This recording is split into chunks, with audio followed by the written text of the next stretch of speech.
Hi, Malcolm here. This is the Energy Action Market Wrap for Friday the 16th of August, where we're going to look back on what's happened in the electricity market over the last 7 days.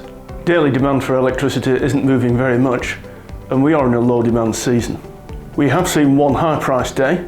On the 13th of August, prices across the day in South Australia and Victoria reached over $200 a megawatt hour, and this was due to a single half hour where prices reached up above $1,500 a megawatt hour. We're still seeing negative half hours in South Australia, and this is becoming more frequent. In the month of August to date, we've seen 60 instances of negative half hours in South Australia, compared to 80 instances in July and 30 or less in the previous months. Negative prices are also much more prevalent in South Australia than in the other states, with South Australia year to date seeing almost twice as many instances of negative prices as all other national electricity market states combined. South Australia is also a state with a very high penetration of wind and solar, and that will be having an effect on the pricing. Water levels at Snowy are still looking better than they were last year, but historically we are at quite a low level, which you can see here. Very little change in futures.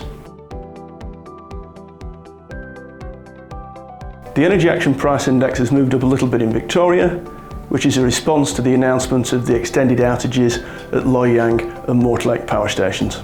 And there's little change for Western Australia.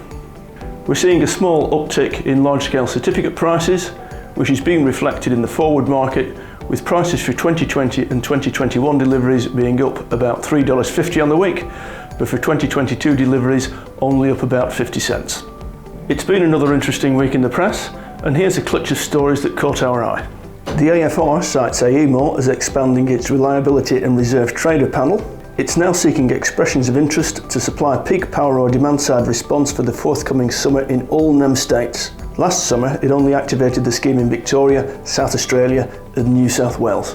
The Adelaide Advertiser ran an article listing new renewables in the state, totalling to more than 16 billion should they all go ahead. That compares to 5 billion in projects already completed or currently under construction.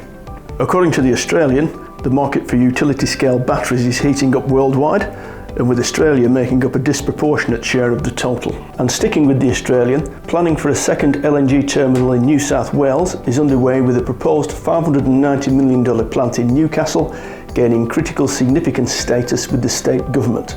The similar AIE project at Port Kembla achieved its critical status in 2018. That's it for this week. And you can now subscribe to our Energy Market Wraps. If you're watching on YouTube, hit the red button below. If you're watching on LinkedIn or Facebook, sign up to our mailing list using the link provided. And as ever, have a good one.